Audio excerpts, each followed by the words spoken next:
The opinions expressed on this radio station, its programs, and its website by the hosts, guests, and call-in listeners or chatters are solely the opinions of the original source who expressed them. They do not necessarily represent the opinions of Revolution Radio and freedomslips.com, its staff, or affiliates.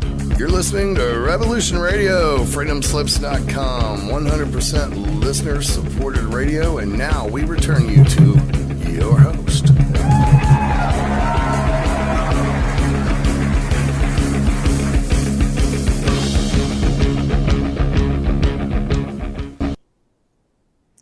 Hi, good evening. It's Christine Joan Hart, and I am bringing you the fifth brain consciousness. So I'm going to bring you a show each week. We're going to be discussing the fifth brain consciousness, which is the growth of the human heart and the rising consciousness up to the fifth dimension, which exceeds time and space.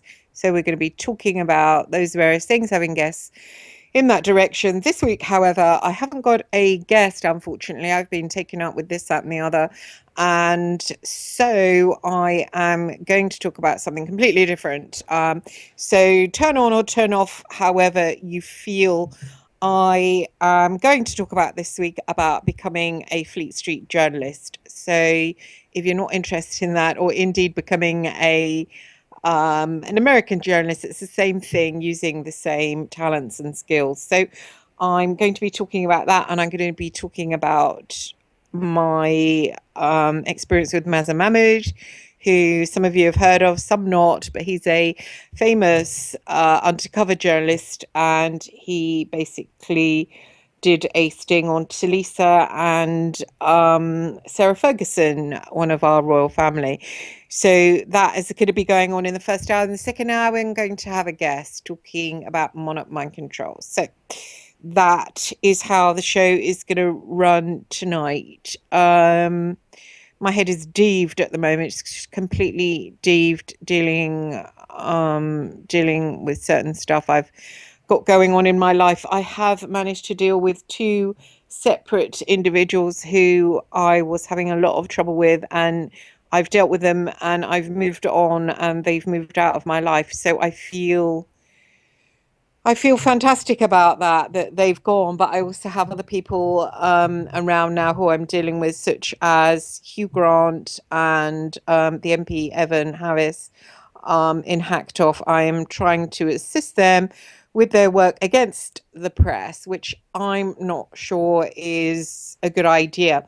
I carried out an interview this week with quite a well-known newspaper, and we talked about Hacked Off. And, you know, these people that have been hurt by the press, indeed, I was hurt by the press in my life back in the day. And, you know, I can understand it, but, you know, to shut down the media so it doesn't poke and pry, then, you know, it's not a good thing. I think, you know, it's independent journalists and independent editors who are the ones that do the dirty deeds, who are the ones that are bitchy. Most of the spite that's written about in newspapers is through the sadistic impulses of different editors and different journalists. So most of the time it doesn't come from the top. It comes from these separate poisonous people. I know there are two TV shows coming out. There's Vice, who did something on Basis. They did some filming of me doing a show which was about Max. I did ask the advice of Eric Coetting. I'm sure I will come across it as awful on the show, but see, that's the way it's filmed and cut. You can take bits out of context. You can take bits and say this is this person. But, you know, that's the way the cookie crumbles. That's life, I suppose. And I know Miles Johnson has been visited by the BBC, and he has done something about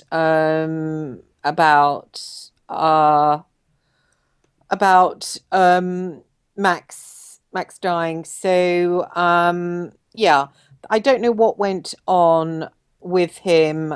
I don't know what came on. I just thought actually I might ask him. send him a wee message there to find out. I don't know what he said, but I just heard that their documentary is coming out in March as well. So it's two things. I don't know if it's just to look forward, probably not.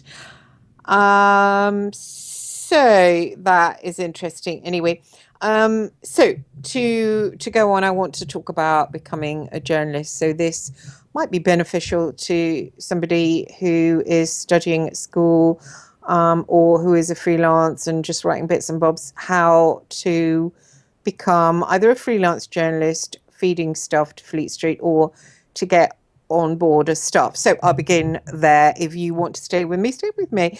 If you want to go away and come back at 8 o'clock when we have our guest Holly Baglio coming on the show, come back then at 8 o'clock, please. But don't bore yourself. If you want to go and do something else, do something else. Don't put yourself through something that you might not enjoy. I'm going to try and make it entertaining, but then again, I might be boring. As I said, my head is a little deeved at the moment. I'm dealing with a car that's completely not working, and yeah, I had quite a stressful day actually, and I've got a bit of headache. So I'm going to try and make this this lecture as good as I can and as helpful as I can. But I am dealing with a headache, and I do feel quite stressed out actually, and yeah, I probably should be sitting in the garden or doing something, gosh, or just relaxing.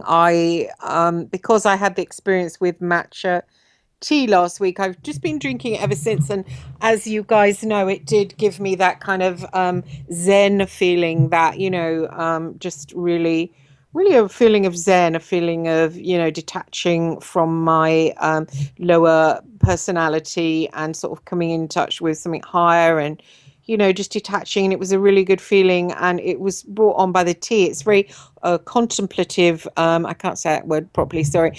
Contemplative kind of powder.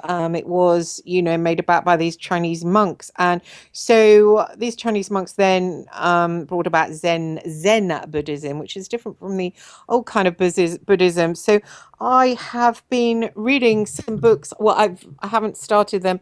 Well, I have started them. One is a really, really good book I can recommend, and it's really cheap on Amazon, especially if you get it secondhand. It's called The Way of Zen, and it's by Alan Watts, and he's a really good writer. He is an intellectual, but he writes simply, which I like, and I really respect this guy. And he's writing about the Asian way of life. They pay, especially the Chinese and the Japanese, they pay a lot of attention to abstract and to, the kind of spiritual side of things and the kind of peripheral side of things. Whereas we here in the Western world, we have a really, really narrow viewpoint. We take in things one at a time, and because that's the way our language is. And with the Chinese and Japanese, their language has more pictures in it, so they feel and face the abstract all the time. But we English and Americans and the rest of us, we don't. We have to have our minds really, really narrowed. And I do personally feel that, and I do personally feel quite frustrated with the life that we have to have this close upness. We live with our noses pressed really hard to the pavement, and I find it not really a fulfilling way of living. So it's nice to get back in touch with, just to see that the world, the whole planet isn't full of people like us. There are people on the planet that are living in a different way, and it's normal to them, and whole swathes of countries that are living in a different way than we are, and that they are more spiritual, that they are more abstract, that they know as well that this isn't all there is, and they live with that spirituality being more of a reality. Here, I would say we're mostly an atheist country, and the atheism runs so strong within us. Even Protestantism is such an unsupernatural thing. Sometimes even if you talk about the supernatural, you're seen as a nut.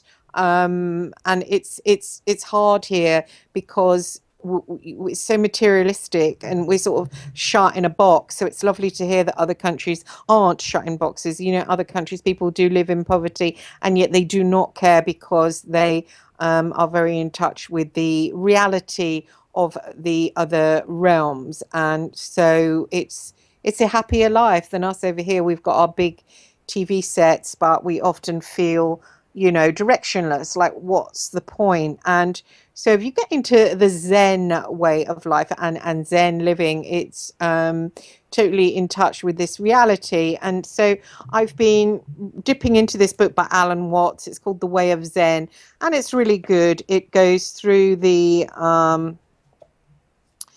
different, hang on, I just scrolled down the corner of the page. I'm allowed to do that because it's my book. I'll just read you the chapters in here so you can see what a good book it is. Part 1 is background and history, the philosophy of the Tao, the origins of Buddhism, I can't say it, Mahayana Buddhism, the rise and development of Zen. Part 2, principles and practice, empty and marvelous, sitting quietly doing nothing, Zazen and the Koan, Zen in the Arta. Oh, Zen in the Arts. Is there a part 3? I don't know if there is. No, there's not. So anyway, that should be good. And I also have another book called The Fragrant Heavens, which is the spiritual dimension of fragrance and aromatherapy. And this is really fantastic about how the different essential oils, their spiritual qualities, and what they can be done to clean our energy and to heal us spiritually. And I noticed there's a chapter on the astral body and how to build it up using different essential oils.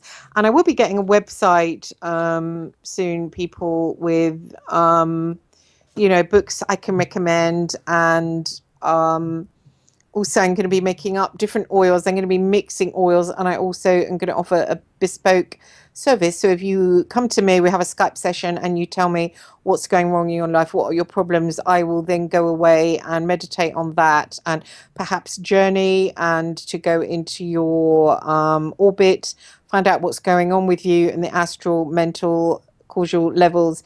If I can, I will offer some healing there, and see what I can do to help you, whether it's conversing with different entities to try and bring her back, solve some problems that you've got going on, tell you what to do, or to mix these essential oils, and also make essences using different flowers. But I need to get that going. I want to grow the flowers myself. I don't want to use other people's flowers.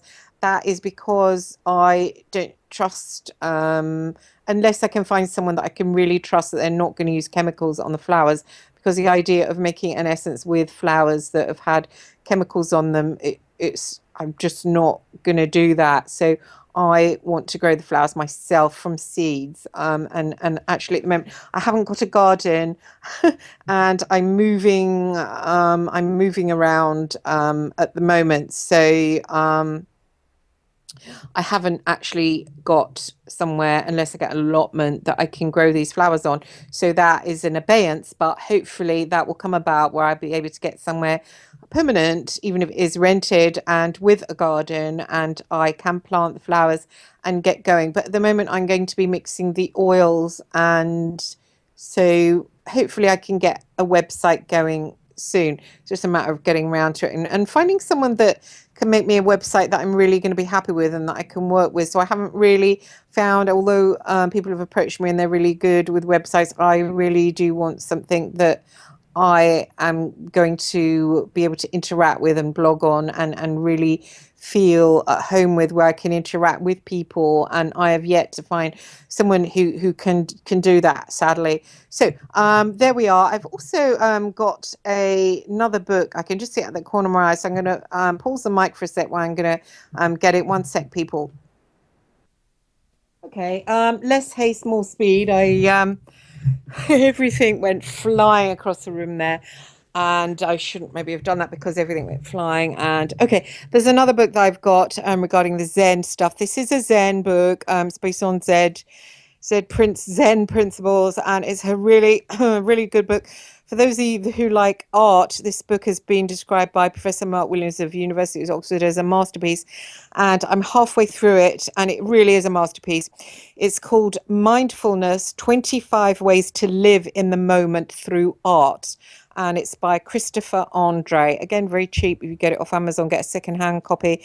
And they've got different pictures, and he goes on teaching you meditation, which is sometimes hard to grasp, is sometimes and it's not one of those books where it says, oh, go and do it, and you sort of like, you know, like breathing and trying to do it and thinking, God, this is boring. This, you don't do it while you're reading it. It just teaches you you know, the different things, the different aspects of meditation, and why we are doing them, using pictures, and what he's done. Like here, for instance, one chapter called Be Simply Present. He's got a picture of the penitent Magdalene, known as Magdalene Reitzman, by George de la Tour. And it's a beautiful picture of a woman sitting with a skull on her lap, and she's looking into a frame with just a candle. And the writer points out that she isn't actually looking to the flame, she's looking above, she's looking into the darkness, and the skull reminds her that life here is very, very temporary, and the mirror is only showing back the actual flame. And it's how easily that the consciousness, the light, can be snuffed out by just snuffing out the flame, that we should look into the darkness and trust the darkness. And so, you know, it teaches us, as he puts it, I lose faith in great events as soon as they are surrounded by such bellowing and smoke. And just believe me, friend, infernal racket, the greatest events, they are not our loudest, but our stillest hours. And so it goes on looking at the pictures. They've got these coloured pictures. You know, it gets a close-up then of the painting, and it's quite, it's good if you're a visual person and that you need those kind of visuals, because the paintings are beautiful, and then you get close-ups of each particular painting, and then he talks more about it, and you kind of grab the whole thing of mindfulness and what it does to you, and you know, living with the eyes of the mind wide open. And as he says here, I haven't done a thing today. Why? Have you not lived? That is not only the most basic of your employments, it is the most glorious.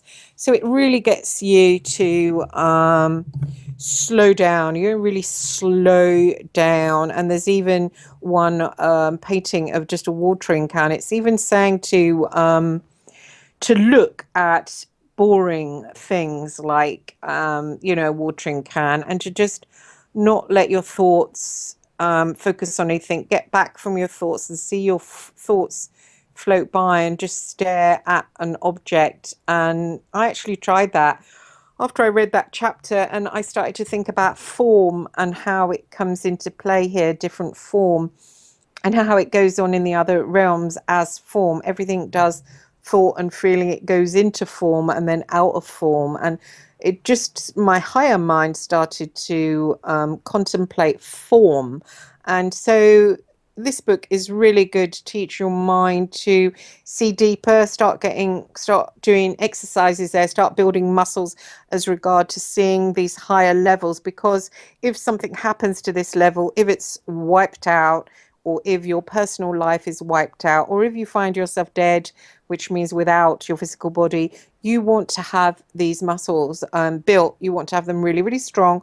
Where someone you love passes away, you want to have them strong, so you know that the other levels are a reality. Now, they're not going to be a reality to you if you aren't using them, if you haven't got these muscles built. So books like this are good to read. Meditation, proper meditation, Zen meditation is a good thing to get going.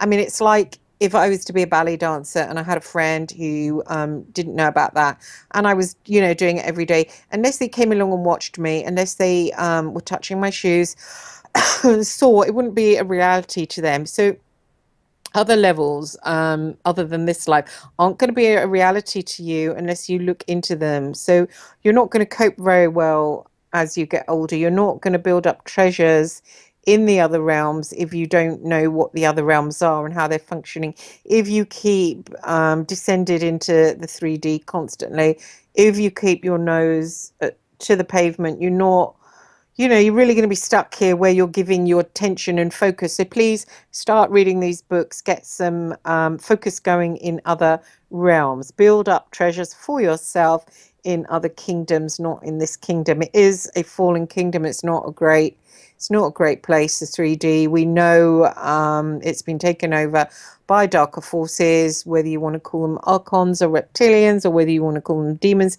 It has been taken over by the fallen, and it's not a great place. We're stuck there. But we also have the consciousness of the gods, so we should really use it. Start pumping it. Start getting it going. Like, you start jogging, you get your heart going, start getting that other muscle going of your higher self. So start building it, start building a bridge, and then you won't suffer, because you will be in this world, but you won't be of this world. And that is how Jesus Christ told us how to live in the Bible, to be in it, but to not be of it. So start practicing that by reading these books. So I want to give the title of that book again so you can order it on Amazon. It is called Mindfulness, 25 Ways to Live in the Moment Through Art, by Christophe Andre. So go along, buy that book, and also buy yourself the other book, which is The Way of Zen by Alan Watts, Watts. And I might get Mr. Watts as a guest, because he really he talks simply, and that is just, it's great to have someone intelligent that talks simply. There's a great divide here of people that have learned, especially in England, there's so much snobbery in this crappy little island. It's unreal. It was such a breath of fresh air when I lived in America, where it's absent of that snobbiness. You're valued on, actually, you seem to be valued on there and how much money you've got, which is somehow more refreshing than being valued on, what your parents did, and, what class you are, which is such a horrible thing. It's such a soul destroying thing. I'm working class, and I grew up working class, probably lower middle actually. It wasn't really so much working. It was, we owned our own house, and my adopted parents, and it was in a sort of average area. So while it wasn't, I didn't have a blue stocking upbringing, where daddy was a professor, and that kind of thing.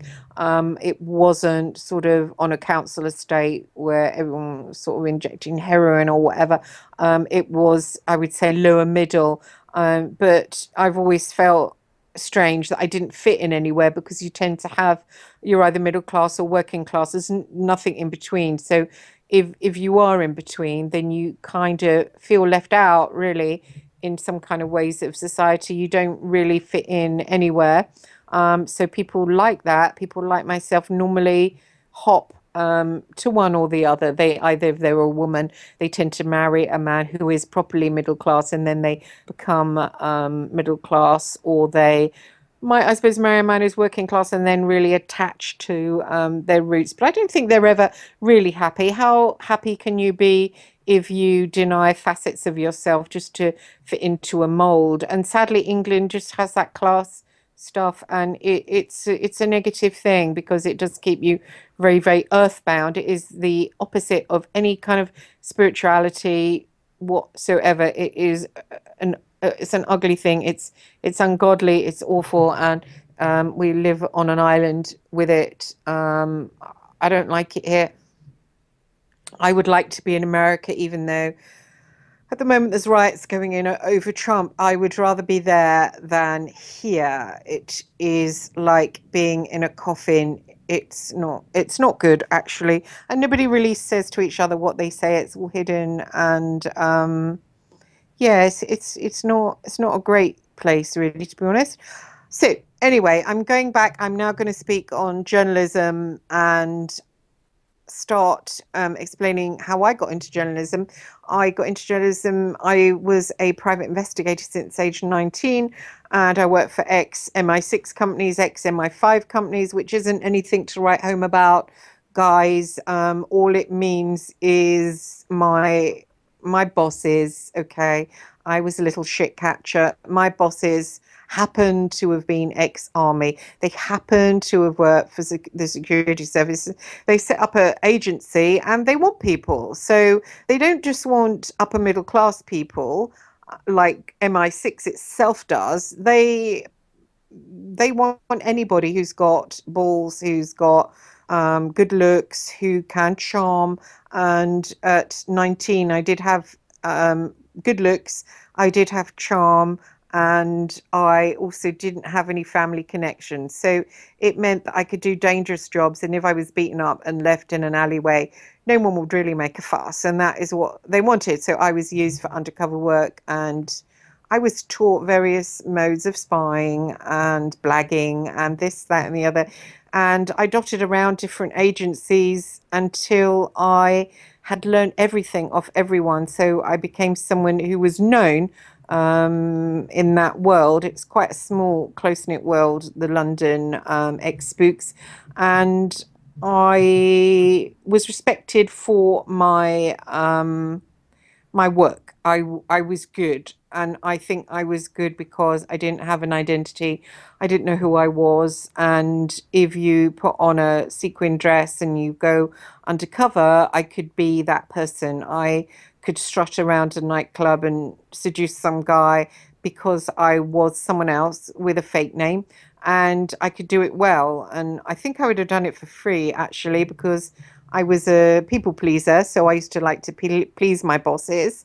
I was nearly always sleeping with my bosses because I like really, really powerful men. So I was sleeping with them and I would want to please them. So it was a way of kind of getting a father figure in my life. And I used to want to make them happy. So I would really put myself in great danger in an effort to bring back the gold, to bring back whatever it was they wanted, usually information. So I would do all I possibly could, twist myself into a pretzel, put myself in danger to bring back the goodies to daddy and be a good little girl. And they'd get their leg over as well. So I was much prized in these agencies for being someone that was ruthless, that was good, and I could get nasty with people. I remember doing a surveillance and following somebody who didn't want to be followed. He knew he was being followed, but we were trying to get his address. And he actually went into a tube, went through the turnstile, then turned around and faced me as if I would sort of go, "Ooh, you've seen me." But alas, I wasn't really like that. And he turned and looked at me, and I turned and looked at him, and I went up to his face and I said, "Watch it." And I threatened him, even though I was smaller than him. Um, I was just very ruthless. I was really like a heat-seeking missile. I just wanted to get the job done, and I was very ruthless, and I didn't care about being beaten up, and I was slapped about now and again. I didn't care about that, so I was pretty much yeah. But I didn't have a life. I would live in various bedsits, and I would live in bedsits because I was never paid very well, actually. I mean, I was paid pretty well for what I was paid, I was paid, but I wasn't paid the money I should have been. So I would live in bedsits and just go to work and live for work, come home, and I would read, and I wouldn't go out. I wouldn't, I didn't have a social life at all, and read. And then until I was doing another undercover operation, often that would be long term. So I would go undercover long term and take on a different identity, move in a flat as that particular person and spy and target somebody. And I was good at that because the life that I was leaving wasn't a life, it was just bedsit and me. And I didn't really know who I was. So basically, when I wasn't working, when I wasn't undercover investigating, I didn't exist. So I did that for a long, long time. And then I got, it was maybe about 10, 11 years later. And I did come in contact with the press. I had a journalist boyfriend, Phil Hall, who was working at that time for the News of the World, and I also knew other journalists from the People and the Sunday Mirror, and I had heard of private investigators working for them, and I thought to myself, what if I worked for the press? Wouldn't that be a good idea? Wouldn't that be glamorous? Wouldn't that mean I could maybe one day write for them? Because I wanted to write books, and so I maneuvered my way into that world, left behind my old world, and they weren't really happy about it. So I did keep one foot in that world, because it's somewhere, I suppose, if they did need somebody and you say, well, no, I'm not going to do that. They are people that can get really angry. I remember one guy saying to me, when I said I didn't want to work for him anymore, I wanted to write. And he said, oh, do you? How about I break every bone in your body? And he threw a chair across the room, and I actually laughed. um, it's weird because thinking back now, I would have shit myself, or I'd call the police at least. But then I laughed, and I wasn't feigning it. I actually thought it was funny. So that was who I was back then. But so I was on call for them because it's like gangsters, like a mafia. You don't really get to sort of leave. And but I went to work for Fleet Street, and I started for the Sunday Mirror, and I started, if they had jobs that they wanted to do, if they wanted to stand up a story, I would stand it up, and I would help them. I would use creative blagging, which is I would think of lies and a different scenario I'm going to set up to extract information. And I wasn't somebody that would get information or data from computers.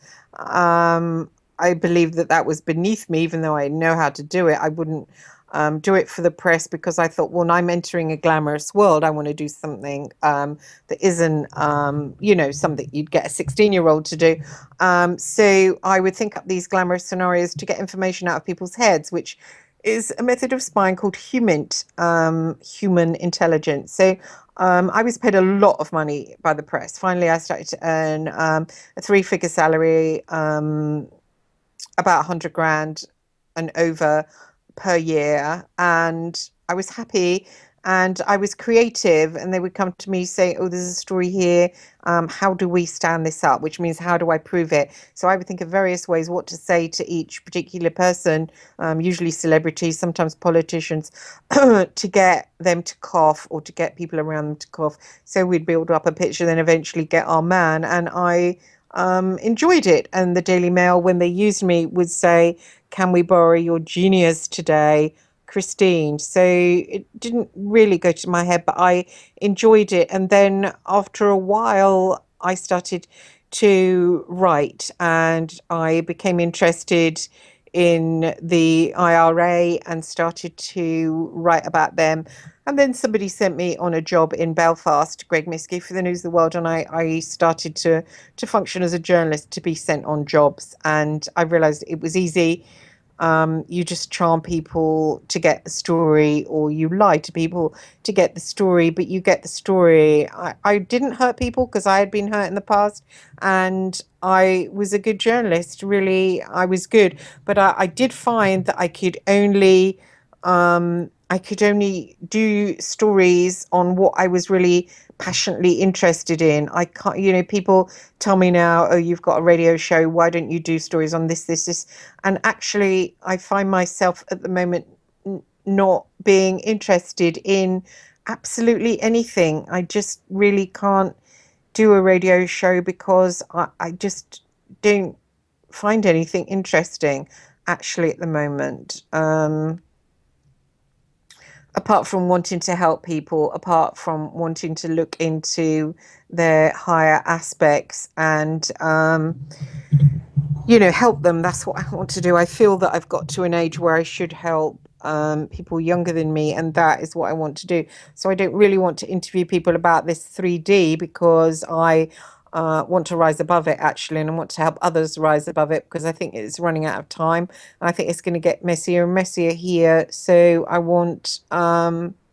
also think that some of us are going to find ourselves missing our physical bodies pretty soon. So I'd like to help with that, and I'd like to grow that bigger and bigger. So do I want to interview people about Trump, or, I don't. No, I don't actually. I Trump is just a puppet. He's just a face on the banksters. So what's the point? We know the world's tied up. We know we haven't got any power. The only power we're going to get is from the other realms, and we know these archonic creatures have got these other realms tied up, but they haven't got them all tied up, and you can bust through the matrix, so to speak. There is different ways, and if we all start working on that, if we all get plugged in there, we can fight this. But we won't fight it here in the 3D. We won't fight it here unless we're going to pick up arms, and that's not going to work. So it's I don't even think that would work. It's not going to work here. We've lost here, so we have to now look to other directions. So I'd like to help people to do that in various ways. So that's why I'm going to set up my website. So it's going to be called Fifth Brain. I'm not sure what I'm going to call it. Fifth Brain Consciousness or Fifth Brain Frequency, something like that. Because I want to wake up everyone with the title. So that is going to be going on. So yeah, back then I did some journalism, and then I was introduced to Mazen Mahmud and started working with him. And he is currently in prison. He's been given a year because he fabricated evidence against the pop singer Talisa. So he's currently in prison. Somebody has seen him on Twitter using the name Dark Moon Matter. So he is being watched, and people are now worried that he's going to come out of prison. I think he's going to come out of prison in a few months. What he's going to say. Now, he does know where all the bodies are buried, so they are scared that he is going to do a big expose book. So they've been coming to people like me who have worked with him to try and talk about him. And I don't know whether it's to do a hatchet job on him or what. I did give an interview about what he was like. Um, I don't know what he is going to be like when he comes out. I do believe the news of the world is quite occult. It's quite Masonic. It's very chessboard. So he is a piece on the chessboard. He is a bishop. I do not know what the bishop will do when he comes out. I do not know what moves against the Queen he will make, which is Rebecca in that case, and News Corp and Rupert Murdoch. He might do, or he might be paid off. I would say at this point that he will be paid off. He's been taken out of action, he's been discredited, he's been shamed. So there's a choice. Does he write a tell-all book about what they're really like, do some good in the world and expose? Or does he take the 10 million and disappear, knowing that he's been discredited? People probably won't read his book. High society won't read it. It'll be left to wants to know there's the conspiracy theorists. And so, does he do that? He won't have a good seller. He won't have any money because he hasn't got his job. Or does he take the 10 million and disappear? I think he will probably, knowing Mazza, take the millions and disappear. I do know the guy. It's interesting, actually, someone that I correspond with, that some of you know, James Casbolt, he is due out of prison soon. It'd be interesting what he is going to do. I don't think he is someone that they will attempt to buy off. They've discredited him in mainstream, so they will probably hope that he will just go away, or if he doesn't go away, he won't be listened to. So that is the position with him. So it's interesting what they're doing with these different figures. The BBC have interviewed people about Max Spears. I know that they've spoke to Monica, and Monica has told them that this other person was involved in Max Spears and that they were treating Max for depression. That doesn't ring true. He didn't tell me he was depressed. I don't think he was. I know he was being targeted, but he wasn't depressed about it. He was fighting it. But according to Monica, this is what she's told the police, that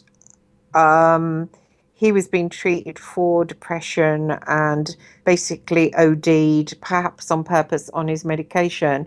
That doesn't ring true at all, not at all.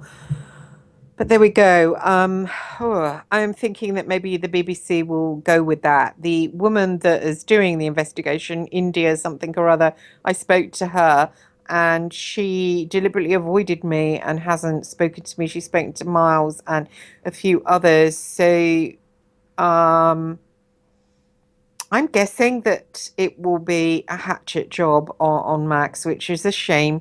And I think they will probably go with that line, oh, he wasn't murdered at all.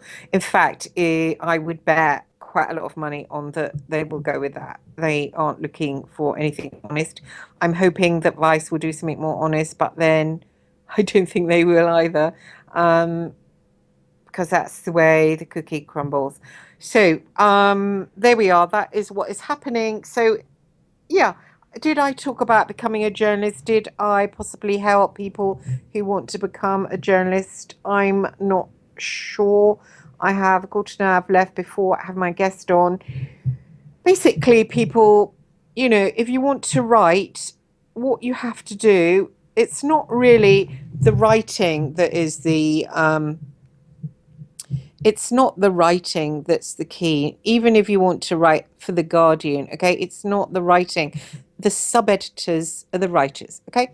The subbies write. You can do your best Shakespeare, but at the end of the day, the subs will swirl it all around. So you might get a couple of sentences that you recognize as your own, but that's their job. They sit there. That is their job to go over it. So you got the subs. Basically, what they want from a journalist is the story. So to get the meat, and one journalist that I worked with for many, many years, who's now the editor of the Mail on Sunday, a chap called Dave Dillon, he said he was sick of being a journalist because it wasn't like All the President's Men. It was just like being a dog running after a bone all the time, and he was sick of it. But that is what it is. You basically go for the meat. So you have to get story. If you want to write a story, you have to have your meat, and you have to have your meat first. So you hunt for that meat. And a journalist is only as good as their contacts. So you get your little black book. I've got a Filofax that I used to have in the old days, and it's really thick and it's really been written over. I don't really use it much anymore, but it's full of celebrities, politicians' secretaries, chauffeurs of celebrities. These are your contacts, real IRA men, real IRA leaders, commanders, journalists in Belfast, pub owners, everyone. On subjects that you want to write about. And these are your contacts. These are the people that you've gone out. Hopefully, I used to live in Belfast, so I used to go drinking in Dundalk with the Real IRA. Ooh, I might upset someone there, mightn't I, who's really seems to be angry about that. Someone with an accent like that. But yeah, I used to go down to Dundalk and drink with those big old boys. And so these are your contacts. These are people you don't lose contact with. You build up trust, they get to know you, and all that means is when something happens, when they are in the news, you can then ring them up and say, oh, okay, what's behind this? What is the bottom line? What's really going on with you guys? And then once you get a name for yourself, I mean, I did work with the Real IRA for many, many years, from the first time when I met them in London. I met the 32 county sovereignty movement, which is the political wing.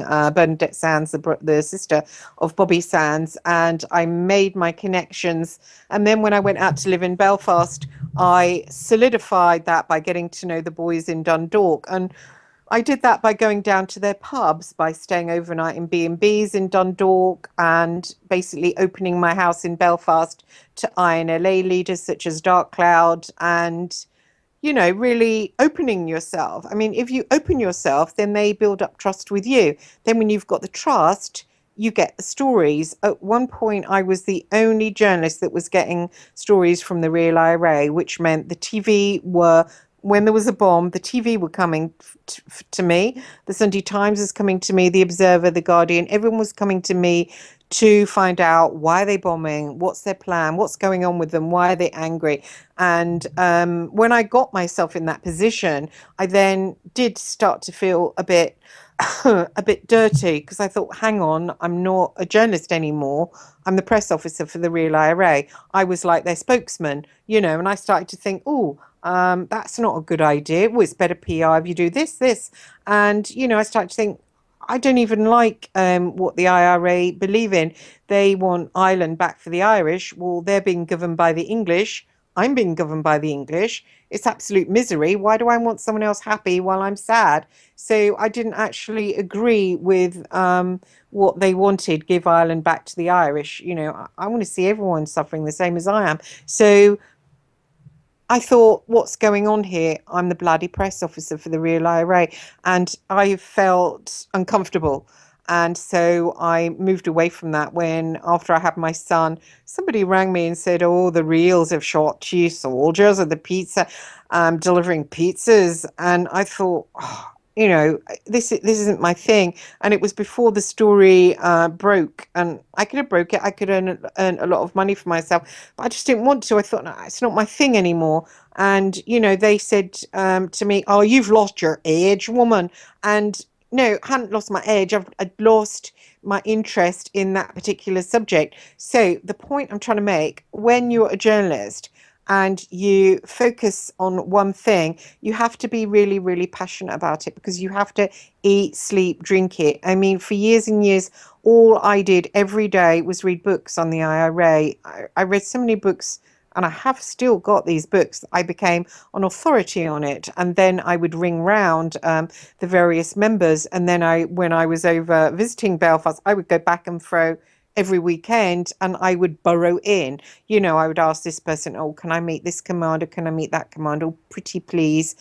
Meet one commander. Oh, I want to meet that one. That one's more notorious. That one, machine gun two guys in Newry as they sat in their cop car. I want to meet Mooch Blair. And they would say, no, he doesn't meet anybody. Oh, please, and then you'd get burrowing. Okay, he's agreed to meet you. Next thing, you'd be going to another pub to meet this guy. You'd try and get closer by inviting him back round your house. Did I use my tits and blonde hair? Yes, I did, because I just wanted to burrow.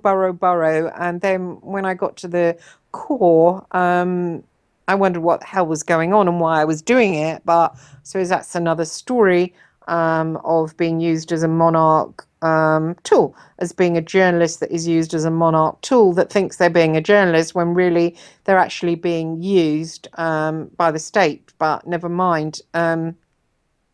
That's a different story. But all I'm saying is, when you are a journalist, if you want to be a journalist, you have to specialize. Don't just be a bloody journalist that writes about everything you see in the newspaper. You're going to be shit. Specialize in one thing, build up your contacts, go along, meet people, cultivate them, take them out to dinner, buy them drinks, socialize. It's a socializing thing. A very good journalist, Ian Edmondson, who got to become the editor of the News of the World until he screwed up by working with Andy, another scumbag hacker who came from John Boyle, stupidly.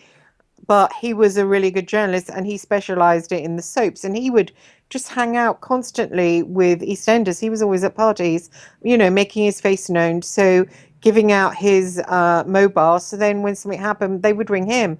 Why? Because they'd got drunk with him, Get drunk with somebody, you think that they're your buddy. If you don't do that, you're not going to get stories. If you don't do that, then you're just going to be in line with every other sucker who's got a degree in journalism and thinks they're going to see their bylines in a national newspaper. You're not going to. You've got your degree, fine, that's not enough. You have to go down on the ground. You have to go down and get close. That is what you're going to have to do. Only then will you get the stories, because stories come from people, and you have to get close to people. So the best thing to do is to specialize in an area. It might even be fashion. Then you go to Fashion Week, don't you? And then you burrow in there. You make friends. You see the celebrities. You get close to them. Even to specialists in the area. I know most journalists in Northern Ireland. I used to ring them and ask them this, that, and the other about stories.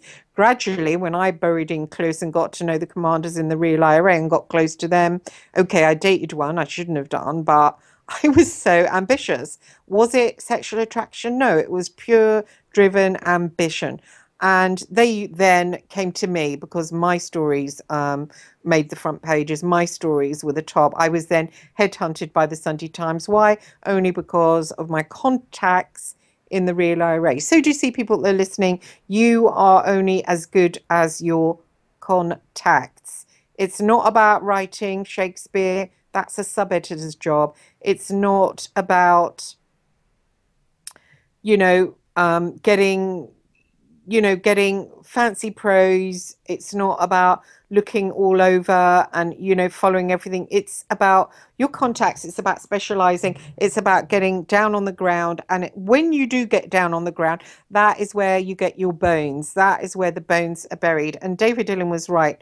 It's about bones. You get your bone. That is your story. Then you write it. Simple. A kid could do it. Actually, every 12-year-old now most of the okay ones in secondary schools can write a newspaper story for The Guardian. Yes, they can. And they can do it for The Sun because it's just a story. You state what's happening at the start of it. Then you go through, you list the people involved, you do a few quotes, then you summarize. Really, a 10-year-old could do it.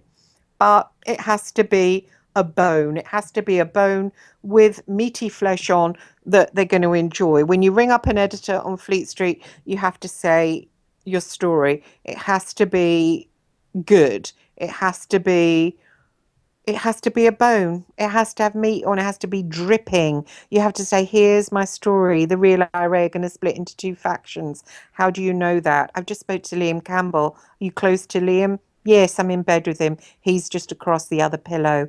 Oh, can you prove it? Yes, I can. Here's a picture of me and he. What's going to happen? The real IRA are going to split into different factions. Okay, thank you. We'll take it. Write it up. You go to the email, you write it up, you do your quotes. Simple. A child could do it, but you are only as good as your contacts. And your contacts are the people who you are getting close to. And that is the way to be a good journalist. I was a good journalist. Yes, I was a damn good journalist. I had balls of steel, and I was just a good journalist as I was a good spy. What am I doing now? I'm doing nothing. Actually, absolutely nothing. Is that wrong? Yes, something's wrong, but there we are. Graham Johnson, he has a job. He's paid £5,000 by Mosley to destroy the press. Am I paid anything? No. They're coming at me with 16 grand. Here, we've got 16 grand. We'll pay you 16 grand if you tell us all the dirty work you did for the Daily Mail. Oh, okay, I'll take the money. Next thing, you take some of the money. Next thing, you find all your laptops being burgled by your house that's broken in so professionally. It's only the CID when they come to take fingerprints. Do they tell you, look, here's where they broke in? So, yeah, that's what happens in this world. So it's all going off funny in the press at the moment. Mazen Mahmud is in prison. I don't know what's going to happen to him. I have been interviewed by a top level newspaper about working with him. That's going to come out in a couple of weeks. Vice is going to come out in a couple of weeks. So is BBC. It's happening. Something's happening. Something's amiss. The storm clouds gathering. What is going on? I don't know, but my guess is the Arconic network is trying to fight back for the holes that have been buzzed in the matrix and trying to crush us, trying to tie us up, trying to dirty us, trying to absolutely destroy us. I was interviewed the other week by Ed Oppenham, and he's an okay guy, but I was talking about the astral, the different layers, the mental, causal body, the egos, the different heavens, and he started talking about Satanism. Now, hang on. Okay, there's God. He's created the universe and all the different parts. Satan doesn't exist. It actually means attacker. So it means attacker. Presumably, it's one of the fallen angels. So what has rising up? what has one's own experience, what has one's own meditations, one's conscious contact with the different dimensions and God got to do with a dirty little bitch of a fallen angel that's created this world, that's created the materialism and the filth that goes on in this world, and the retarded human beings that worship that Satan? What's that got to do with me? And they're very good at kind of but oh, you're journeying, satanistic. No, actually being immersed in the 3D is satanistic, because what conscious contact do you have with God? I mean, Ed himself, he seems a sweet guy, but I said to him, well, hang on, okay, you don't agree with me doing any astral journeying or speaking to different entities that I might meet on my journeys, just like Robert Monroe, and yet you are going to leave your physical body. He's middle-aged, so he's going to leave it any day now. What will you do?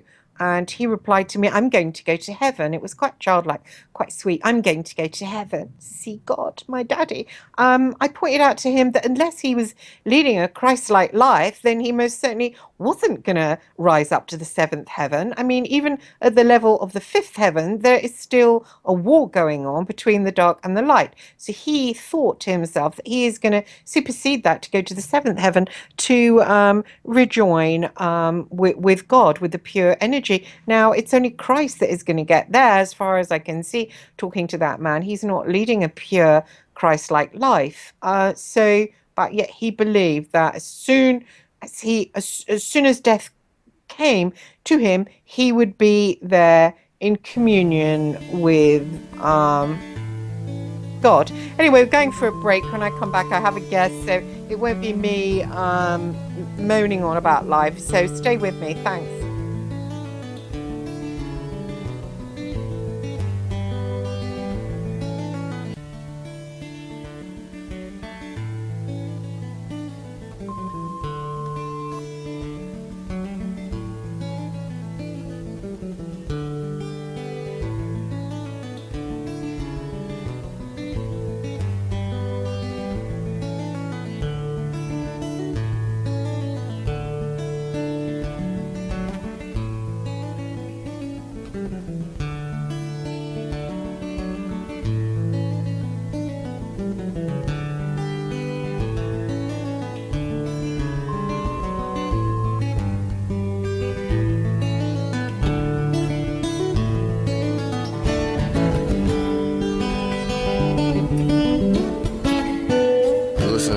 Radio at freedomslips.com, and we'll be right back after this message.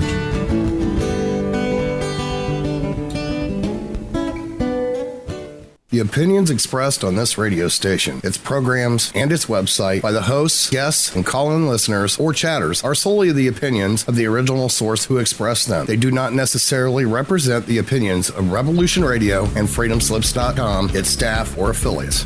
You're listening to Revolution Radio, freedomslips.com, 100% listener-supported radio, and now we return you to your host.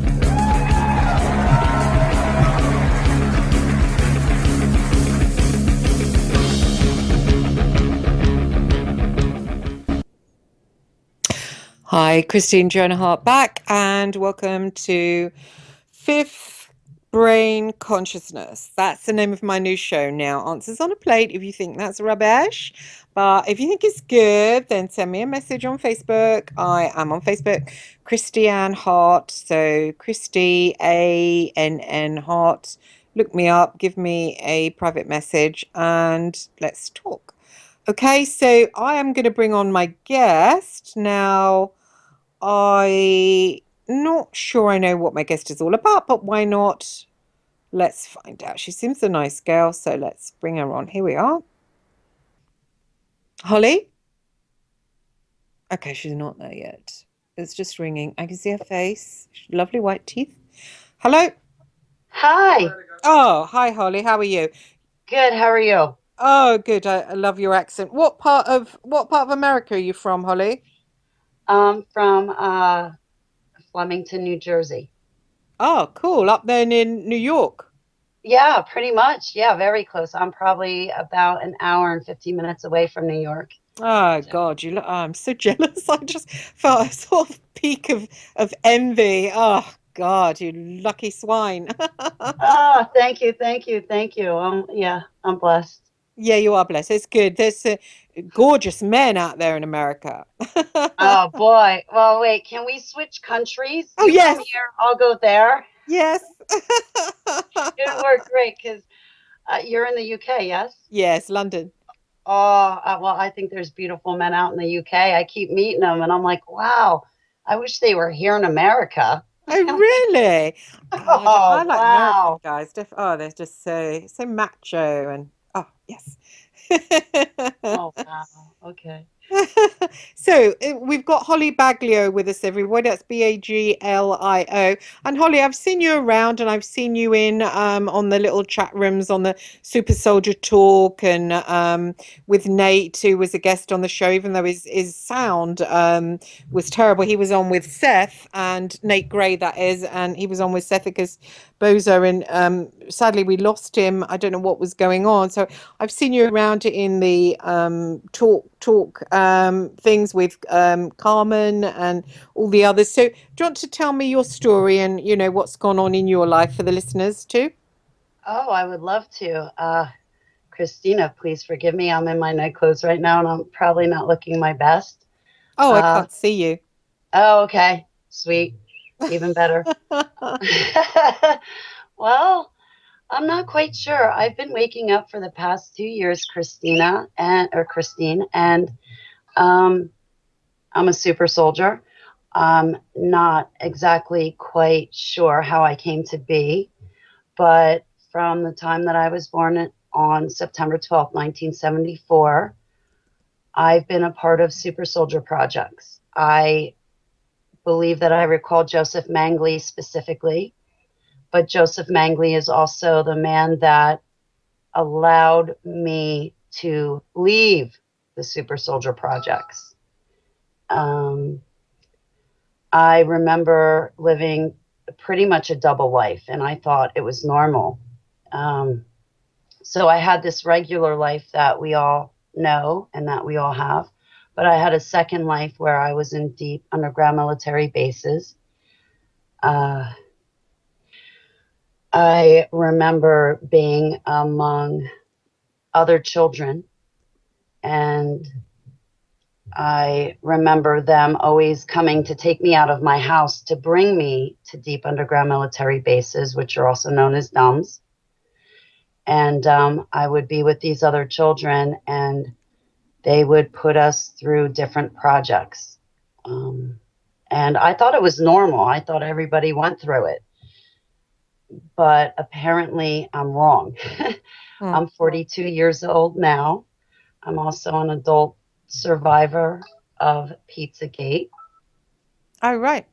Can you explain that to me? Because lots of people were saying to do a show about it, and I found it hard because of my sexual abuse, half remembered and half repressed. So I didn't, I found it hard, as you probably do, to kind Yes. of, yeah. Can you tell me about that? And because, yeah, Oh boy, I hope I explain this right. I'm sure you will. No, I pray so. I started hearing news reports about Pizzagate. I looked up victims of Pizzagate. And then all of a sudden, in layman's terms, I believe that I had an altar come forward because I am DID. Uh-huh. And How did that? How did they come forward? How did she come forward?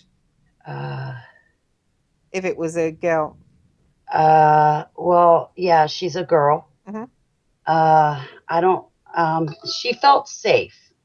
She felt safe. I met a woman named Clovis online, and she took to her, and she felt safe to talk to Clovis about being a Pizzagate survivor and the training, if that makes any sense. Yeah. I felt safe to come forward and talk about it. I remember them training me for Pizzagate.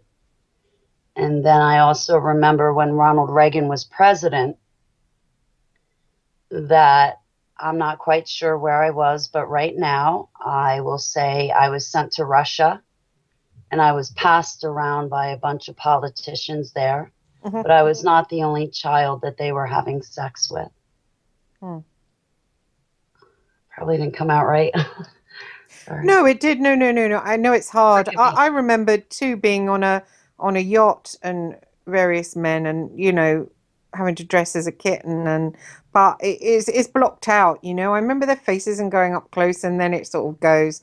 It's really Yes. hard because especially when there's more than one because you're talking horrific stuff. And actually, I think I did have a memory the other day and it was like just remembering loads of different men and then the white stuff and then being given a lolly to suck and then a teddy.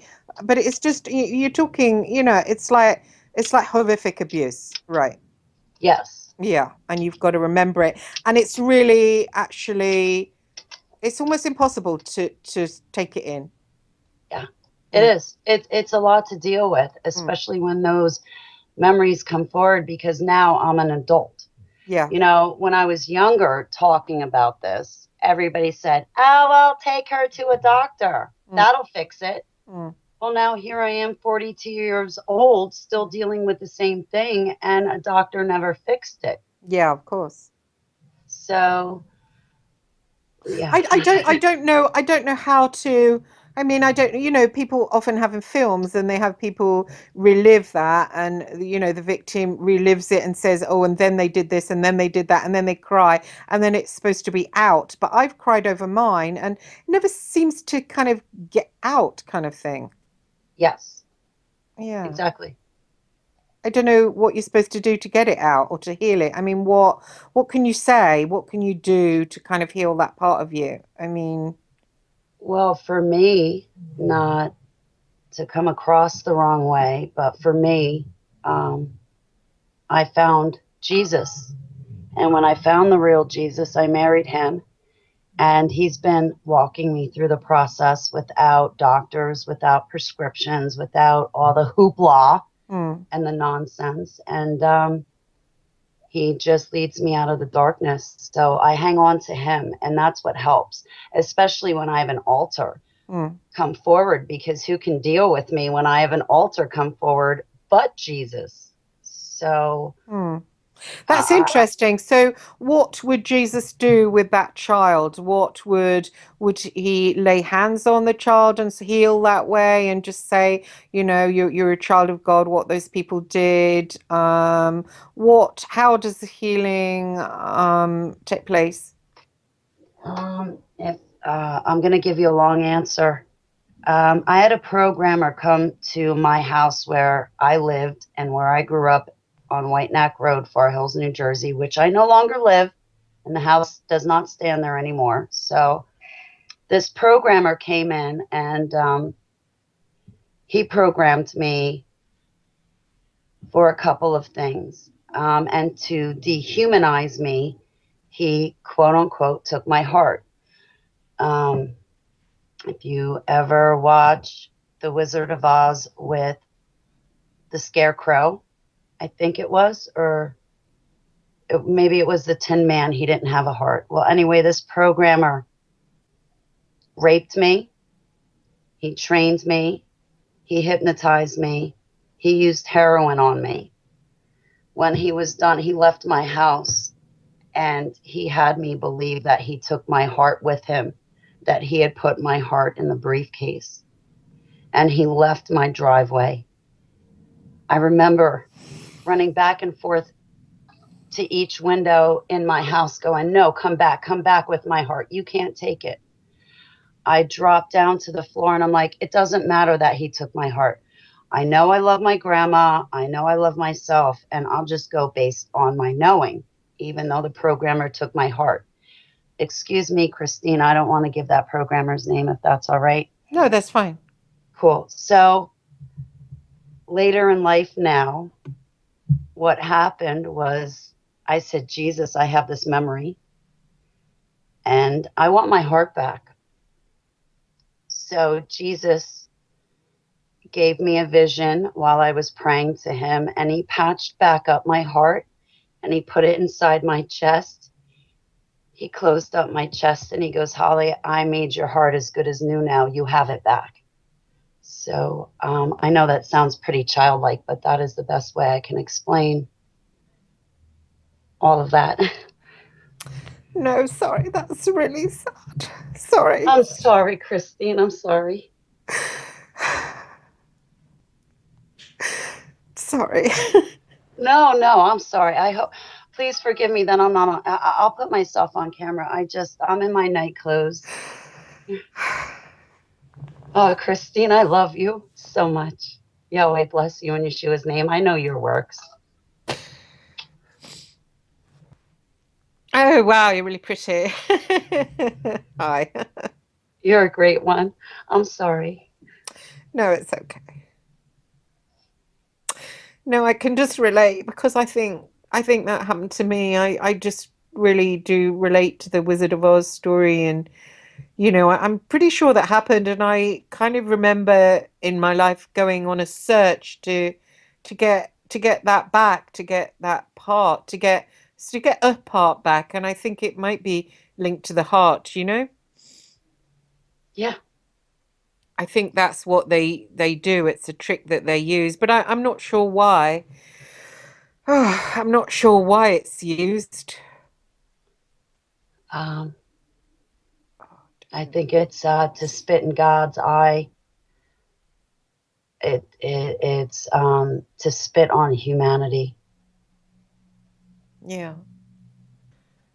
Yeah, because it seems like it takes your humanity, so then you don't really care what happens to you. I was just sharing earlier about being beaten up doing jobs and not really having a life, just being, yeah, and I think your sharing made me, it sort of enlightened my earlier share about working and just doing things. Like I was talking about sleeping with real IRA commanders and, not really, they weren't men I loved. I mean, I didn't give a damn for them, but I wanted to do the job and I thought it was being a good reporter, but it, I don't think it was reporting. I think I was being used to spy because it was a no-go area.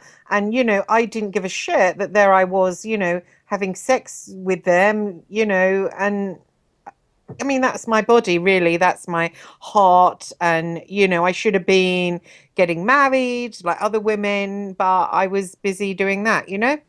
Yes, that's like me. But see, like when I learned that when I feel the same as you, Christine.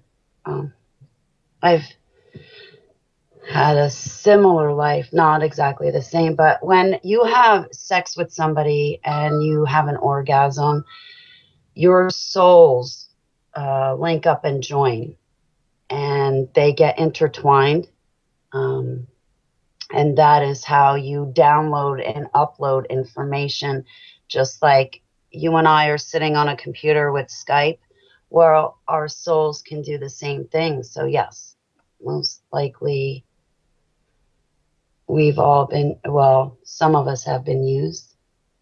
But surely you can just get the information from touching them. Why do they want us to get that close? Is it like soul information? Is it like, oh, okay. Yeah, It's I think so. I it think so because you get a deeper understanding. right. You get every detail that way, like every detail, like a handshake or when you touch someone, you pick up certain things. But when your souls intertwine, it's way more detailed. Like you get their inner thoughts and their inner being with that. Right. Oh, it's lovely to be used. Ah. I was, well, you shed light on it and you expose it. So that's what matters. Oh, I suppose so. But one does feel bad about the years that have been stolen, and I don't know. You can't get them back. You can't get back your innocence. You can't take them back. You can't turn back time. Yeah. And like, at least that's how I feel. If I could start my life over again and do things So how back, How did you So find that out? That when you is that what they use girls in the programs for mostly to do that? I, to Yeah. be, yes, I believe that they use girls for that, um, because it's easy. Hmm. You know, you have sex with that person, you're linked up, and now all of a sudden you're shoulder to shoulder marching into like a battlefield. You know how that person works, they know how you work, and now you find yourself fighting beside them, like whether it's to be espionage or whether it's to be a soldier. And so I think that's why they implemented girls, but that's only my layman terms and opinion. Mm. I, It's interesting because I found that my all my friends, well, I didn't, when I started working on the newspapers, I made kind of, lightweight friends, I suppose, with some of the girl reporters. And I noticed they were getting married and having kids. And my sexuality, when I was like going to parties and mixing with journalists, it wasn't there. But when there was a target, like say using the real area commander as an example, my sexuality seemed to be turned on. But when it's like I didn't have access to it myself. It was almost like it was activated, yes, How do I they feel do like that? I think it's by implants, Oh, right. or even possibly Gwen Tower frequencies sent out, but I would, yeah, first say implants because you're not under your free will. You're under them. Yes, You yes, don't have a yes. choice. Yes, I didn't. Yeah, I didn't have a choice. I became obsessed with this guy in a way that I knew it kind of wasn't me. It was like being a heat-seeking missile just to get to him. And I would have done everything. And it was, I did, I even went to see a priest, and I said, I feel bad because I know this guy is a killer. He was one of the Omar bombers. He'd killed, 30 women, 30 children. And I said, yeah, there I am, thinking sexual, got to get close to him, got to get close. I said, and I feel like it's against God. And he just said to me, oh, you probably just like powerful men. And I thought, well, that doesn't ring true either. And I couldn't work myself out. And I felt very ashamed. I felt loads and loads of shame. Yeah, you shouldn't feel shame. I harbor a lot of shame and guilt Yeah. myself all Yes. the time. And some days I get really angry over it because the guilt and shame hurt so much and I don't know how to handle it, but I'll work through it with Jesus. So, but yeah, a priest is just going to make you feel worse about yourself, at least in my opinion. No, he did. Yeah, he did. Yeah, he did. Um, Most of them do because they are holier than thou and they're holier than you, and you're a peasant in their mind. That's not a man of God. A man of God would have said, now listen, Christine, you have implants, you are forced, and you're going to be okay. Just, talk to Jesus, and I'll give you my hand while you walk on that narrow path. What do you do about these implants? Are they like physical ones or They're physical ones. I'll be honest, I just pray against them. right? I don't know that I can do anything about them other than that. Um, I still have times where I lose time or where I wake up in the morning and I feel like I was used the night before. Hmm. Hmm. And I just keep doing my best to go forward and say, Jesus, please don't let this happen to me. Pour the blood of the Lamb on my implants.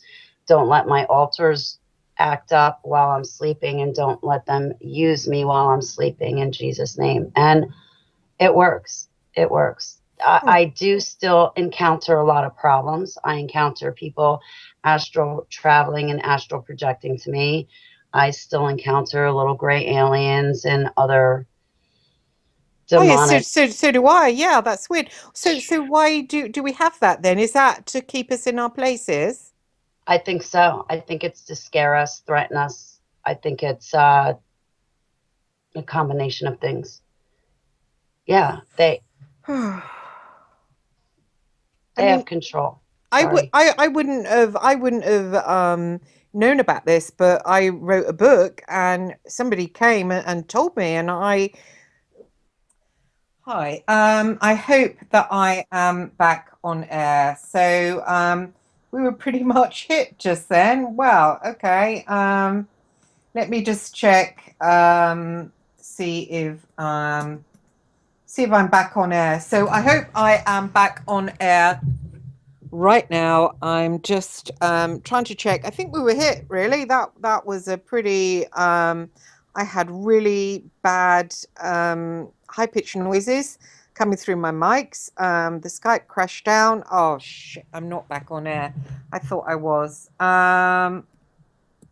Okay, I'm not back on air. Oh, yes, you are now. Okay, somebody's told me I'm back on air. The owner of the station, you fell off air. Back now. Yes, that was odd, really odd. I got a really high-pitched whistling through my ears, and the Skype went weird. And then when I lost the studio, there was still high-pitched sounds coming through my headphones. So that is really, really bad. I do feel pretty much as if we were hit then. I never do when Miles says, "Whoa, we've been hit." I always think, no, it was your bloody computer. It's knackered and old. But now, just then, I have to say, I feel that we were. So let's get Holly back, and let's continue on. Oh, that was really weird. All of a sudden, Holly, everything crashed. So, gosh, I don't know what went on, but I had a really high-pitched noise through my headphones. So, someone somewhere probably doesn't like us getting together and talking. I believe so. Yeah, Yeah, because wherever you put two super soldiers together, they don't like it because we figure things out then. really. Yes. Yeah, Yes. because I am feeling super triggered. And it was weird ever since, it was when I heard your voice and you started talking, and I thought, I felt like you were gonna trigger me, because it does, doesn't it? I can listen to James Casbolt, and then all of a sudden I'm getting like memories coming back. I don't know, do you have that? Yes, I do. 2 years ago, when I bumped into James Casbolt, Karen Lee Perrin, and Aaron McCullum's videos, Hmm. I was like, see Yes, you guys. I'm yes, checking out yes. what they're talking about and who they're talking about. Okay, what they're talking about, I was there for. Mm. Who they're talking about, some stories I believe are about me, like directly about me. Like, I even said this to Miles Johnston, and I've said this to a lot of people. Mm. And I'm still waiting for someone to come along and correct me and say, Holly, you're wrong. But Miles Johnston did a video with James Casbolt and what's her name? I love this woman. I can't remember her name. She's got blonde hair. And the three of them, Miles, James, and this beautiful blonde, are walking, and they come to that rock face. Oh, is it Kathy Morgan? Kathy Morgan. Oh, she's Yeah. beautiful. Yes. I love her. I love her. So they're walking. James Casbolt said, excuse me, Commander Casbolt says, I used to call him Michael. I call him Commander Casbolt to show him respect now. When he tells me I can call him Michael, then I will begin to, but not a second before. Why do you call him Commander, can I ask? Because I feel like he kept me alive, and that I feel like James Casbolt saved my life Hmm. on a few occasions. So I want to give him all due respect. Right. Yeah, that's why. And plus, because I know what he went through, I know what they put him through. Mm. He earned his title as commander. I understand he's got his haters and critics, but never mind them. Mm. It's just that I remember Michael as a little kid. He taught me how to spell his name, Michael, Michael. Right. So But in that one video, Commander Casbah with Kathy Morgan is walking along and he starts talking about stuff. He's got brown pants, black gloves, a hat on. Yeah, I think And I remember that. Yeah, I seen it. Uh-huh. in that video, he says, well, I had an eyewitness with me, but she won't speak. All right. I believe I am his eyewitness, and the reason why I won't speak is because I lost my abilities, and even now that I have them back, I don't think I want to talk about it. Mm-hmm. I believe I am his witness. What you were mentioning, Mengele, and I find that there's a Nazi link in this. I have memories of being a Nazi myself and sort of making portals and these creatures coming through the portals and next thing being blown up by the opposition, whoever that was. And there seems to be a link back to Nazis somehow with the super soldier stuff. What is that? What's the link? I think, well, I don't really know off the top of my head. I would say it goes back to Hitler because he was studying Egyptian hieroglyphs and stuff like that. Right. I don't know. I'll be honest, Chris. I really don't know. But I'll be honest. I make drawings of whether it's super soldier recalled memories or whether it's my prophetic dreams or whatever I see in the spirit world. But I have a drawing of the moon, and I know this sounds sick, but please forgive me. I always say I have my blue swastika, and I like swastikas. So I have a Nazi link, and it's not to slight anybody else. It's just I was in a hospital on the moon, and it was in the shape of a swastika, and now that I'm 42 and coming to terms with everything, I always say my blue swastika, but the Nazis were always nice to me. So Joseph Mengele was nice to me. How do you explain that to someone that Joseph Mengele murdered the family of? I don't know how to explain that. I just know that Joseph Mengele was nice to me, and that's my connection, at least for me. So because some people might say, oh, well, he died before you were born. So no, he did not. He's still alive. Sorry. Right, he's still no, that's okay, it's fine. So you mean still alive in like South America or somewhere? Yes. Right. And he looks good for his age. Right. Yes, he's still alive. He didn't go anywhere. So what do you think we should do, people like us? I mean, it's weird. You kind of wake up and there's nothing to do with it because you have to keep on living your life. And, unless you have contact with other people that have gone through it like on a daily basis, you kind of slip back into thinking, well, that's probably not true. And then you feel kind of out of kilter with other people around you. I know I feel out of kilter because I'm not married and didn't, get a house and build things, and now I'm growing old with my husband. I feel a bit weird about that. I mean, Well, that's how I feel. I don't you have do. kids. I'm not married, no house. I'm 42 and a spinster. Not to cut you off, but yeah, I feel like a failure because of it. So do Because I. everybody else Yeah. has this and they have that, and they base themselves on what they think is good. They base themselves on what they've got, yes. And my Yes. long marriage with Henry or Stephen. Yeah, and you feel weird that you haven't got it. And yeah, you do. And it's annoying because then, they say, well, you were doing this and you were doing that. And then I don't know, it's odd because you've given your life up to a program and other people have kind of used you and nobody believes it. I mean, who would believe it? Even when I didn't hear about it and someone told me that I'd been used for that. I mean, I didn't believe it. It took me 3 years to believe. It's hard. It's hard. It took me a while too. I had to lean on Jesus. Well, I mean, even if I had if I had family, maybe they would have distracted me. But yeah, when I found out I was a super soldier, I'm like, I've heard of super soldiers. I don't believe them. They're fantastical. I can't wrap my head around it. And now here I am waking up going, wow, I'm a super soldier too. Like, what do I do with that? And I didn't believe them to begin with, and I am one. wow, here we Yeah, go. you don't know where to go with it and what to do with it. And I think there should be people say, oh, keep away from the mainstream media, but there should be more stuff about it in the mainstream media. So it is known as something that happened. You know, people can take it or leave it or not believe it, but why isn't there a few movies out there about it happening to people? There's Oh, not. what is that one movie? Split. I saw trailers for this Mm, movie called Split. yeah. I will never watch that movie. That is I think that mind control demonizes. to its fullest. Yeah, I think that doesn't that demonize people like us? I think it does, really. I Yes, mean, it does.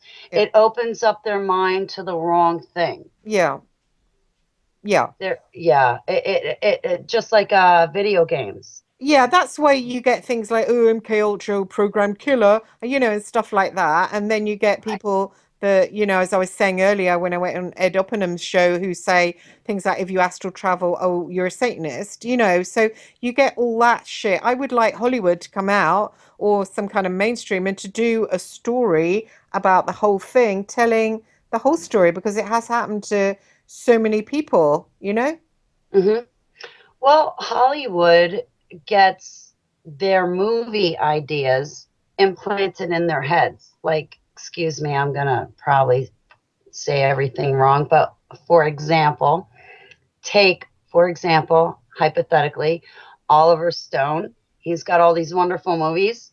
Mm, They're not his own creation. mm, Those ideas were planted into his head. He is a vessel to take those ideas and put them on a movie screen because Oliver Stone has the right connections, whereas you and I, the only connection we have is to pay $10 to go see the movie he put on. mm. But what Oliver Stone talks about is stuff that is given to him to put on the screen, like what, Star Wars? Well, to an extent, certain things are true. Hmm. But that's not Oliver Stone's idea. That's what us super soldiers have been doing. What? They uh, they take our experiences and then they put them up on a screen, and then Hollywood gets famous and people Hmm. like you and I can run away. But no, everybody in Hollywood, the way that I see it in my spiritual realm, is that they are vessels. They're not creative on their own. They don't come up with original ideas on their own. They're all, for lack of better terms, puppets, muppets. They're Yeah, I think it must be true. You know, we think we're getting people exploring life and showing us the different aspects of life, but then this is such a big, huge part of life, and there's so many people being affected by it in different ways, and yet that's not being explored. You know, I mean, I know Vice. I was talking earlier about Vice doing their documentary, and BBC are doing something on Max Spears. And what are they going to say? I've just heard that that BBC are going to say he tried to kill oh, no. himself. You know, I mean, for God's sake. Poor Max, man. I recall Max Spears. I had done a video when he was assassinated, and I took it down because I had 8,000 views, and I got nervous with that many views. I recall Max. Hmm. No, but I'm sorry. What they did to Max is atrocious. He was They did, definitely murdered. I mean, 100%, because he had this thing about the heart, and as you were saying earlier about they take the heart, that is their big thing, isn't it? And that was his message, which is, yes. yeah, it was I, really, yeah, I yeah, like I'm gonna be a jerk. Can I talk about this with you, yeah, sure, Christine? uh-huh, Is it okay if I confide in you? yeah, sure, I feel like they took Max Spears out of his common territory that he knew, threw him somewhere else. yes, yes, They did did sacrifices against him. The way that I see it is that there were multiple hands in his murder and assassination. mm, And they ripped him apart. They ripped him apart. The message that Max Spears carried is huge for all of us to listen to, whether we agree with him or not. But the message he has value and weight, and he was used as a sacrifice. They did god awful things to Max when they assassinated him. I don't know if I can talk about it. You know what they did to Egyptians? No. They mummify Egyptians. They take organs and they put them in different jars and they mummify them. Right. I believe that's what they did to Max. Well, there's all that black liquid, isn't there? And then the body wasn't really proper identified, and there was a drawing on his forehead, and that hasn't been examined. And that Pratt, and I'm going to say this, India, I can't remember her second name, investigating. She said, I'm going to investigate this for the BBC. That's not going to be an investigation. They've already come up with, it was a suicide. What about investigating the occult side to it? That, this kind of thing went on. They won't do that because they don't want to admit that kind of thing exists. Exactly. But no offense, I'm going to be a jerk. Who is the BBC? Oh, yeah. Oh, wait. In my layman terms, the BBC, in my mind, is somebody that puts some sort of chip in the BBC employee's hand so they can get into the office and so they can use their phone and so they're activated to use electronics. That's the BBC. If anything, I don't want to take anybody's mark. And the BBC puts their mark on their employees. And now you're going to go on to BBC to tell a story? No. I'm sorry. I don't listen to the BBC. Excuse me. I'm not trying to slight anyone, but that's how I feel. No, it's really odd. I mean, they didn't come and talk to me. They came and talked to Miles. I don't know. Seemingly it's going out on air. I don't know what they're going to say. But I've heard, Miles seemingly said they're going to say he committed suicide. How sinful is that? It's really bad. So no, bad. They murdered him. I'm sorry. I look at Max's death in my spirit eyes, and I put this up on my web pages, and I've deleted it. When I look at Max Spears' murder and assassination, that night, that day, there were 3 people standing over him. And then there were 2 more behind the scenes that assassinated Max Spears. No, he was assassinated. And his poor mom and his poor family, and I'm saying it all wrong. I give them my prayers and love and hugs. So what do you think the future offers for you now, Holly? What do you intend to do? Spread the word or just get on with your own life and keep Christ close, or what have you got plans? My plans are definitely keep Jesus as my number one, my husband, my golden bow. And I pray to keep close proximity with my loved ones, such as you, Christine, and people that can help me recover and heal and recall things. And I pray to have opportunities to continue sharing my testimony. But first and foremost, I hope to make my God and my Jesus happy with what I do for them. Yeah, exactly. I think, we've all lost connection with the way to live and, how to live and who to be. And, I think that's it though, isn't it? If you keep God close, and I was just sharing earlier about meditation, to keep in contact with our higher selves and not focus just on the lower self and the personality. I mean, you and I, we've been programmed, so we've been split and hypnotized, and there's all that residual shit. I know it breaks down when you get to a certain age, so you kind of join up, but there's a scar tissue there. But I think everybody, to a certain extent, is in a similar boat. We are programmed through the education, albeit on a lesser way. Obviously, they haven't been used on missions, but they're programmed through the education, through the media. So they too need to walk with Christ, don't they? They too need to distance themselves from this from this world to a certain extent. Yes. Mm. Yes. Yeah. We don't want to be a part of this world, especially now in the last days and end times. We don't want anything to do with this world. We want to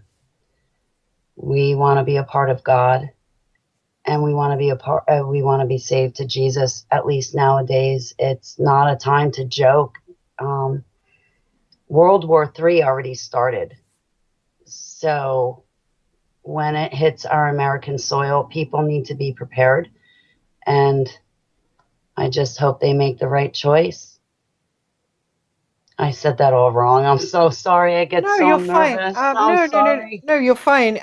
It has. I was watching all the riots in America on the YouTube when Trump got voted in, and God, it was bad. You know what? There was so much hatred, and it was like, okay, it was like small pockets, but the hatred was there, and you could see the seeds, and the seeds of it that are going to grow. That's going to grow. It's not going to die down. That's going to flare up. It is going to get worse because I have friends here in New Jersey, or had friends here in New Jersey from all different walks of life. And I have to tell you that 9 out of 10 people have the wrong idea about Trump, and they need to simmer down. They need to go do their research and studies and actually find out what's going on. They need to stop listening to propaganda and mass media, and these protesters don't, how can I even say it? They don't even know themselves, and now they're taking to the streets to fight a cause that somebody else told them that they have. But they've done no research and studies. They've found no passion. They've found no real calling, and there's no problem to be fixed. We have a new president. This is not a reality TV show. This is our life. Either get on board, or there's how many other countries to go choose from. You don't have to stay here. It's not really hard. Before Trump builds the wall, leave. I don't want to hear it. I don't want to have your protests. We're already going through enough stuff. People are making it worse. Sorry. I know it's bad. It was interesting to watch. Actually, it was, but you could just see, the hatred and just see. Yeah. That's They why. hate them, but they stay. I don't get it. That's why the heart, the heart is so important. I really related to your story earlier about, that matters. I mean, it matters. Even that matcha tea I shared about last week, and the Chinese monk who made it, he said about, if you heal the heart and the heart is healed and it's not cold anymore, it's warm, then the rest of the body heals as well. I mean, it's a really important thing. It's, what we've got. It's where that certain special energy is and the connection to the higher. And we've got to keep it, keep it going. That's why I thought your story was, so important. And, I feel exhausted now, though, because I cried. Oh, no. Well, I'll be honest.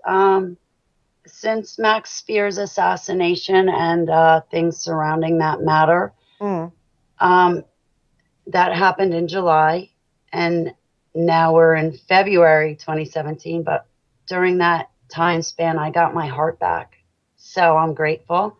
Yes. And I appreciate everything that Max has ever done for me in my life. And wherever he is, may he stay blessed. Yes. We'll all be reunited again, of course. This is only temporary. It's only a temporary life. So we'll all be back together soon. So, yeah. Stuck here. Oh my God, that is a whistle which says Hawk is pulling the plug on the show. Okay. Thank you, Holly. It's really I love you, Christine. Thank you for the I love you back. opportunity. I adore you so much. I love you. Oh, thank you. Love you. Thank you. Thank you for coming on. It's been awesome. And God bless you all for listening. Thank you. Come back again next week. Thanks, Holly. Bye. God bless.